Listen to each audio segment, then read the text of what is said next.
This is Smiles TV.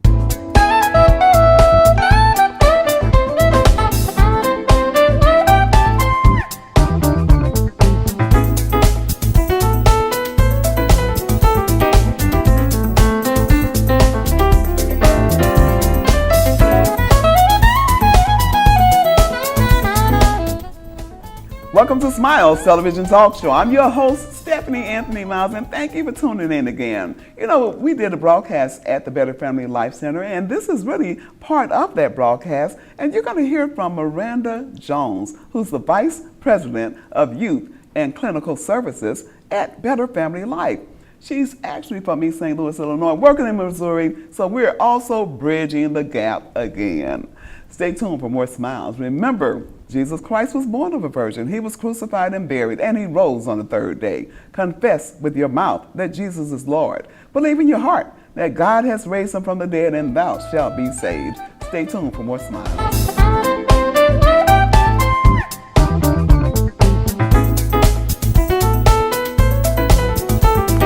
Better Family Life, an organization doing great things in Missouri and Illinois. They are bridging the gap. They're bridging the gap for a lot of people. And Miranda, thank you for coming to Smiles Television Talk Show. Having me. I love your hair. Thank you. You know what? You're going to have to do my daughter's hair for her because that is simply beautiful. Thank you so much. Miranda, as the Vice President of Clinical Services, what actually is your title now? Vice President of Youth, Family, and Clinical Services. Okay, so what do you find yourself doing on a daily basis? Well, my job is to work with youth. Mm-hmm. You know, my CEO, Malika Med, says that I have the biggest job at Better Family Life, and that's crafting our future. Mm-hmm. So we have the future in our hands, and you know, a lot of the things that we do at Better Family Life deal with indigent families getting, you know, jobs and trying to help with the things that are wrong with our community.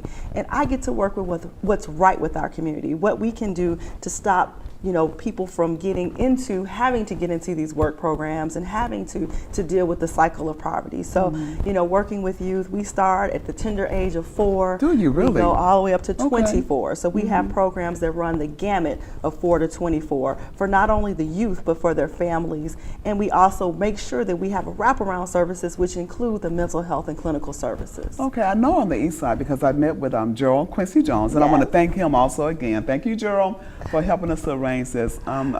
He told me that he works closely with the high schools on the east side. Now, you over that program as well? Absolutely. Gerald Quincy Jones has been with the agency for over 10 years as a teen pregnancy prevention coordinator. So he coordinates a lot of the programs that we deal with. We have a grant from the United States Office of Adolescent Health, and we serve 4,000 youth with medically accurate information about teen pregnancy prevention.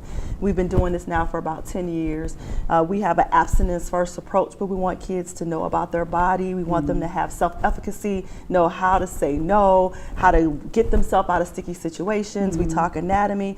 We also talk, you know, ways to protect yourself. You know, we just feel like it's a very important program, and it's a gateway into a lot of other things. You know, we know that once, you know, kids start interacting in sexual activity, you know, so many other things come with that, you know, both physically and emotionally. So we talk about those things with youth, and it also gives us an opportunity through that program. We have our Youth Leadership Academy. Okay. Which tell us, a little bit about the Youth Leadership Academy. Yeah, we take kids to Trout Lodge, or last year we took them to Washington, D.C. Wow. We have kids from, actually we have about 50 kids from all over the region, from East St. Louis, O'Fallon, Illinois, all the way out to North County.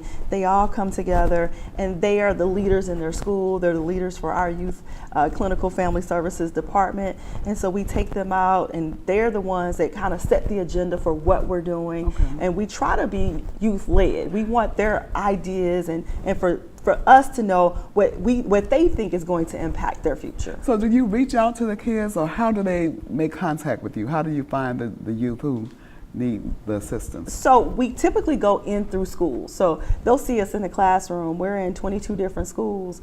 over 28 zip codes in the area. So they'll have an educator at their school and the principals and their teachers. So they see us that way, and we kind of connect with them in the classroom. But we also have kids. We have a dance troupe here, the Kumba Youth Performance Ensemble. Okay. We have after school programs. We serve 400 kids in after school programs daily. So there's just so many opportunities for interaction. And we have a youth website here, bflyouth.org. So youth can go there and get information about lots of our programs. Wow. You know, we're going to take a quick break, but when we come back, we're going to continue to talk about youth and the services and activities of Better Family Life. And we want to know a little bit more about you as well. Okay. Don't go away. Stay tuned for more Smiles.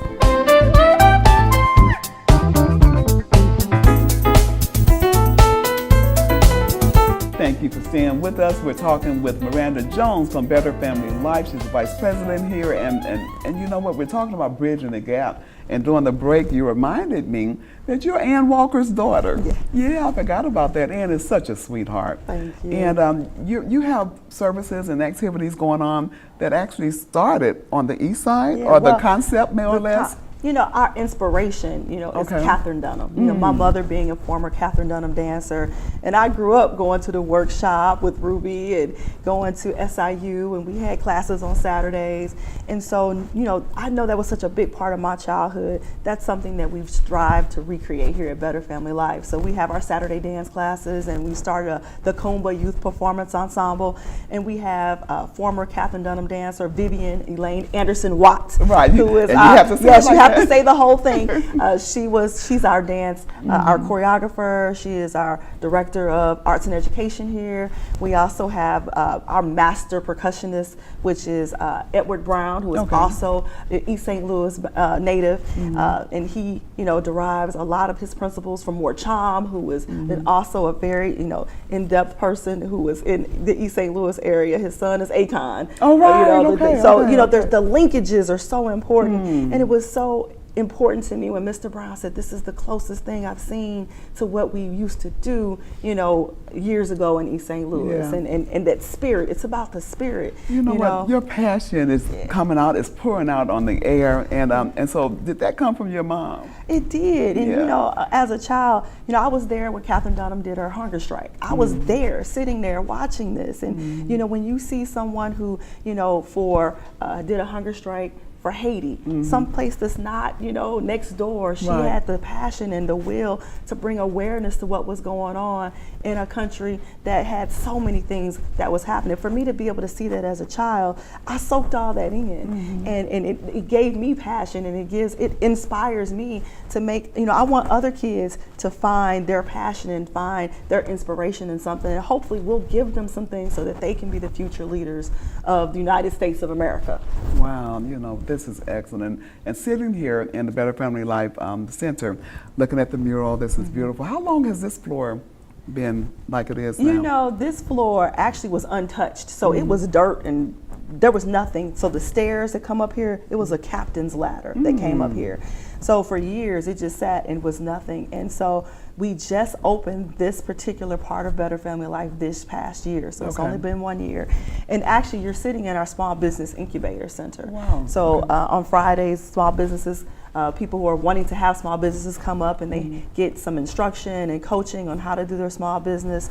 On the other side of the wall, there's small offices where startup businesses are, and then also CAB, which is the Center for African American Businesses. They're also located here on this floor to have that linkage with the small businesses. And so here. where is your department, and where is Better Family Life headed? What's in the future? Oh, that's a good question. I'm gonna take broad from the kids. We're all the way up. Nothing can stop us. We're all the way up. That's right. And I feel that way.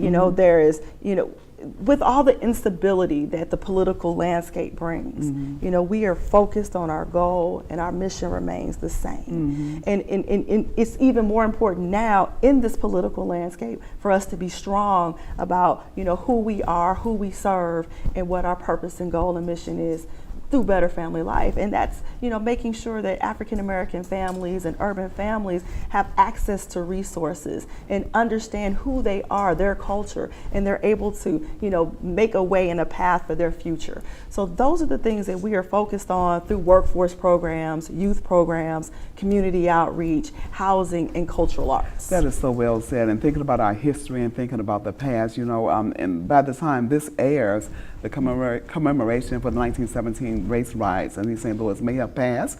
But Better Family Life, are you personally involved with any of those activities? Yeah, well, my mom has been really big on the 1917 race riots years ago. And so I think her first time doing a commemoration was, had to be 10 years ago, because I remember my daughter being there, and this is the 100th year anniversary of the 1917 race. A lot of people may not even really know what happened. Years. Do you know a little bit about the history? The 1917 race riots in East St. Louis was one of the biggest riots in the country ever. And so we're celebrating, or would have already, not celebrated, but commemorating those tragic things that occurred during that time. Yeah, and it really stems from economics, that you have work, a lot of industries that were here, and when you brought workers to take those jobs for lower paying jobs, which are African Americans primarily coming up from the South, it's really about the clash of the, people that were already here in the industries and African Americans coming up and them feeling like their space was being taken or their jobs were being taken. A lot of it stems from that, and there were a lot of other critical points that kind of set off those race riots. The thing to me, Stephanie, that is so compelling is how far we haven't come since 1917. When you look at what happened just recently with the verdict with Facile Castro, his whole situation, and they're rioting, or not rioting, but protesting, and what happened here in Ferguson with the protest, and it's just, we haven't come far enough, and it's really scary to see that, it's almost like we're going backwards instead of going forward. Well, you know what? That's why Better Family Life, and that's why Miranda Jones is helping to bridge the gap, and we say bridging the gap with smiles. Absolutely. I want to thank you, Miranda. And will you come back to Smiles TV? Absolutely. Absolutely. We had James Clark on earlier. He did say he would come back, so I won't say he did. And I didn't ask him like that, though. But your last comments actually lead well into another segment that we're having called the Smiles Credit Cafe. And just so you know, we're starting a financial literacy broadcast, which will be broadcast periodically. And we're going to be training students and parents and entrepreneurs in their finances. And we have some experts coming in. One gentleman, especially Wendy Simmons, is going to pretty much head that segue up. And it's all about economics, and we need to understand how to use what we have.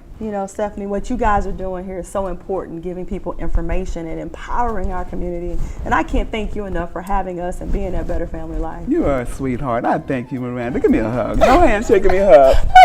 God bless you, God keep you, and I hope you do come back to Smiles. Stay tuned, don't go away. We have much more for you. The Smiles Television Talk Show wants to showcase your business, organization, church, and activities. If you have an interest in being a guest on Smiles Television Talk Show, or if you have any show ideas, contact Stephanie Anthony Miles at smilestv777@gmail.com. You may also call 618-741-3770. Tell your friends to subscribe to the Smiles YouTube channel. Let Smiles TV increase your reach. Remember, you look better with smiles.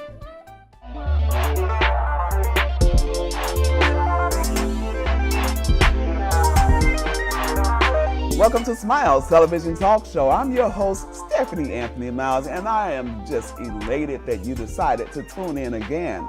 Today, once again, we have What's on Your Mind with Dr. Dez, our expert psychologist, Dr. Desiree Holmes. You don't want to turn away from this broadcast. We're going to be talking about how you can access mental health services and what's needed for you to do that.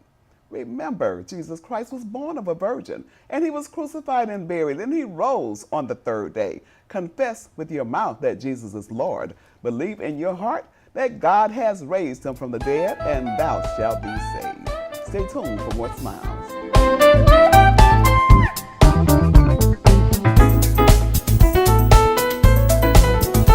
Welcome back to Smiles, and we are going into What's on Your Mind with Dr. Desiree Holmes.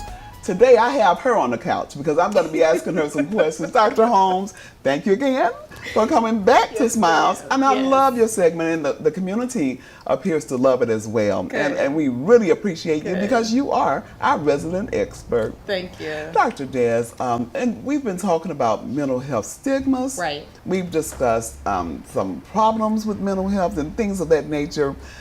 Tell our audience, how can they access services that are needed? Right. So the last show that we did, we talked about looking at we started with stigma, then we moved into barriers, and we began to have the conversation with access. And so I wanted to have that continuation with access on this show. We talked about utilizing your primary care physician as a place of reference. I also talked about using your insurance company, calling your insurance company, asking them, first of all, what is covered? Are there any spin downs that you need to take care of? Is there any co-pays that you would be responsible for? And do, in fact, they cover your mental health? And if so, then what is that? And so I want to piggyback off of that and go a step further, because there are some additional resources that people may not be aware of in the community. First place that a person can look for is the Department of Human Services. Okay, and that's good, because I was going to ask you what happens if you lack insurance, and what can people do? So a great place to begin, and every state has a Department of Human Services. They may vary in what they call themselves, but pretty much it's going to be the same from state to state. And they typically have an 800 number that's associated with it. And the Department of Human Services is where you can access for public health care. So you can find out if you're eligible for it, you can find out what the services they provide, and you can ask them questions on where to direct you to. The next place that you can look at if you have mental health is also a part of the Division of Health Human Services, but it's the Division of Mental Health. Okay. Division of Mental Health specifically, that is where you have your public health care, and they cover children, adolescents, adults. You can ask them, again, what is it that they cover? And this is typically through what's called your MCOs, your managed care organizations. Those are your MCOs. And they tend to be your public insurances that used to historically and traditionally be, they were satisfied through like Medicaid. And so those are your MCOs. And it's calling the Division of Mental Health is where you can get that additional information. We had talked in the last show about if you needed a referral or a recommendation, where can you go? This is another place to where you can go and you can ask them on their helpline questions such as, do you have a psychiatrist in my area? Do you have a community mental health agency in my area? And if so, where are they located? So what are some of the community services that are involved with that are in?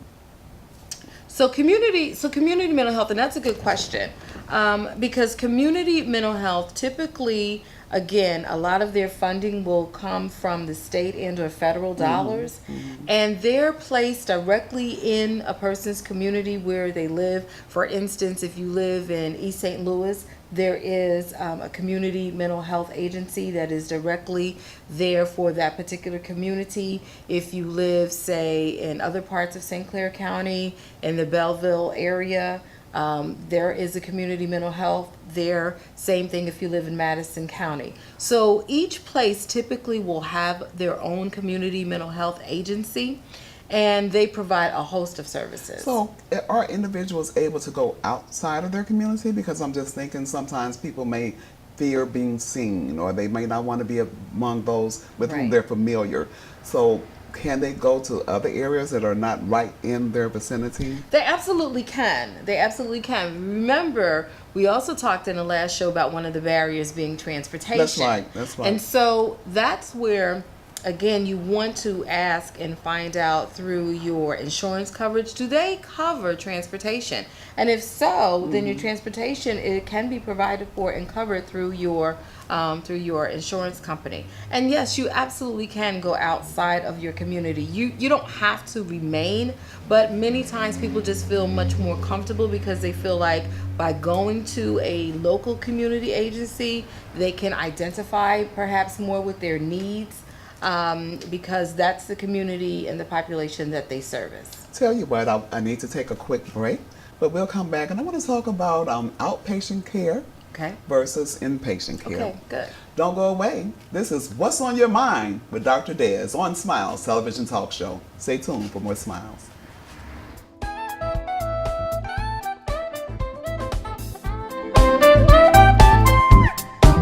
Welcome back to Smiles Television Talk Show. We are having our wonderful segment, What's on Your Mind with Dr. Dez. And Dr. Dez, our resident expert, and like I told you earlier, I have her on the couch. And Dr. Dez, quite often people may not necessarily need to be hospitalized. True. Sometimes maybe they can get help without actually going and staying overnight in the hospital. So tell us a little bit about outpatient care versus inpatient care. That's really important to know because you're right. Most people think that the first line of defense is hospitalization, and actually it is not. There are levels of care. Hospitalization is one level of care, and that typically is reserved for the person whose severity of symptoms where they're very acute, they're in a crisis stage, and they truly are needing to be hospitalized either for safety for themselves, safety of others, because maybe they're suicidal or they're homicidal. But that's not the case for everyone. And so I'm glad that you're asking that question because we really need to clear that up. For instance, there are other outpatient services, IOP. IOP stands for Intensive Outpatient Services. Okay. What that is, and it's different from regular individual, and I'll talk about that in a moment. IOP is intensive because the person comes to the program Monday through Friday. So it is 5 days a week for a minimum of 3 to 4 hours. And typically what that consists of is psychotherapy, and it's all group. So it's group psychotherapy, it's group psychoeducation. You typically will have a psychiatrist that you have an assessment with. And once again, this is called? This is called Intensive Outpatient Services. Intensive Outpatient, Intensive. And it's intensive because it's 5 days a week for a minimum of 3 to 4 hours a day. That's why it's intensive. And it's all group-based. So the group is a part of the treatment itself. So you do have a therapist, that's your group facilitator, but then you have the group that's very supportive. And so you learn from the group members because in essence, they get to share their stories, they get to share their coping, they get to share what has worked for them, what doesn't work, and then you feel like you're not in it by yourself. You feel like you're not alone because someone else is going through something very similar. And those patients who have to be in for longer care, how does that tend to work? So usually, again, it can be, now what's good about IOP is because it can be a step down from hospitalization. So it's a person that's still needing continuity of care, but does not need to be in the hospital any longer. So then they'll step down to IOP. And the reason that a person typically will come to IOP is because they may still be experiencing an acute phase, but not so to the point to where they have to be 24-hour care. That's the difference. But still needing someone to have eyes and ears on them to watch them in the event that perhaps they might start to decline. Then you can go ahead and get them into a hospital right away. So speaking of having eyes and ears on them, and you're talking about from a professional standpoint, but you're at home, and your child or your spouse or your relative is acting out in some way. What means of emergency help can that individual get, and how does that look? So that happens more often than what people think. And you're right, it could be a child, it could be an adolescent, it could be an adult, family member, friend. It doesn't discriminate. Usually what will happen is a person can dial 911 because you may need the assistance of the police to come in. And if that's the case, then an ambulance can come to your home, and then they can assist with getting that person to your nearest emergency department. And having that person go to the emergency department, there they would be medically cleared to make sure that there are no medical reasons as to why this person may be having a, let's say, psychotic episode.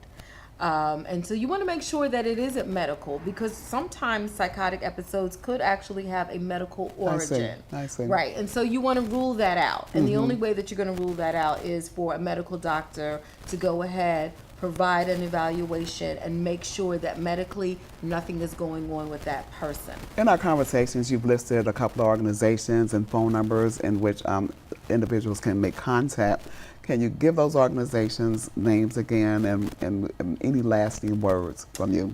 So again, if you need additional resources, a great place to start is with the Department of Human Services. Every state has one. There typically is an 800 number that is associated with that. You can call them, DHS, and the acronym is DHS, Department of Human Services, and they can let you know if you're eligible for services. You can take it one step further if you are needing a resource for mental health. And so DHS, Department of Human Services, has an additional division called the Division of Mental Health. And there you can go ahead and access an 800 number, and you can call them and you can ask about what's available in your immediate area. There is also, again, the last time when we were on the show, I had mentioned NAMI, which is the National Alliance of Mental Illness. They also have an 800 number. And then also what I want to mention is that the Division of Mental Health, what's interesting about that is it's grouped regionally, and we do have one right here in our region in the Metro East area, and it's located in Alton. Okay. And so there is both an 800 number and a local number, 618 number, that you can also call and ask about mental health services in the area. What's on your mind with Dr. Des? And I'm loving this segment, and we want you to know that we care, and we want you to be able to access additional help when needed. We're trying to show you that stigmas don't have to exist. We just are trying to help you get help. Dr. Des, I want to thank you again for another wonderful segment. You know, we never have enough time. Right. But we'll do this again. Thank you. And I want you to stay tuned for more smiles.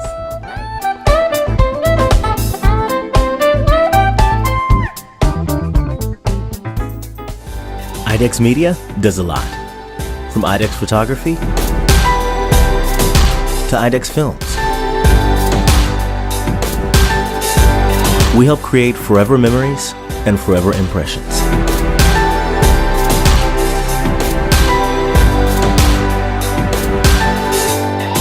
Imagination, image a world. IDEX Media. Awesome sauce. Yeah, baby.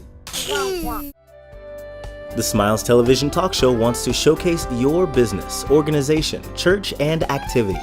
If you have an interest in being a guest on Smiles Television Talk Show, or if you have any show ideas, contact Stephanie Anthony Miles at smilestv777@gmail.com. You may also call 618-741-3770.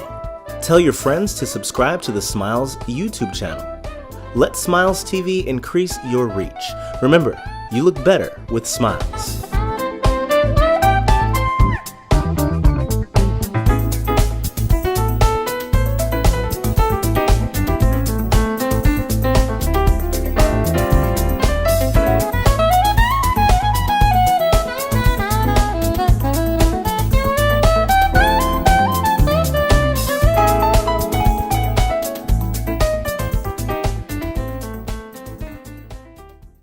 This is Smiles TV.